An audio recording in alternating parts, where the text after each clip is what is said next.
আসন্ন ওয়ানডে বিশ্বকাপের জন্য নিজেদের প্রস্তুত করতে একটি সিরিজ আয়োজন করতে চায় পাকিস্তান।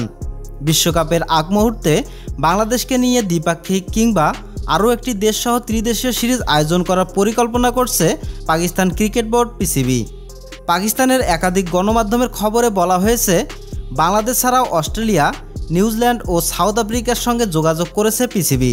তবে এই সিরিজ আয়োজনে এখনও কারোর সঙ্গে চূড়ান্ত আলোচনা হয়নি। খবরে আরও বলা হয়েছে, এরই মধ্যে সিরিজ খেলার প্রস্তাব দিয়ে প্রত্যেকটি বোর্ডকে চিঠিও পাঠিয়েছে পিসিবি। বোর্ডগুলো থেকে ইতিবাচক সাড়া পেয়েছে তারা, কারণ পাকিস্তানের বিপক্ষে সিরিজ খেলে উপমহাদেশের কন্ডিশনের সঙ্গে মানিয়ে নেওয়ার সুযোগ পাবে দলগুলো।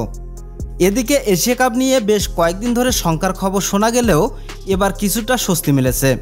শেষ পর্যন্ত হাইব্রিড মডেলেই হতে পারে এশিয়া কাপ। সেটা হলে বিশ্বকাপে পাকিস্তানের অংশগ্রহণ নিয়ে কোনো সংশয় থাকবে না।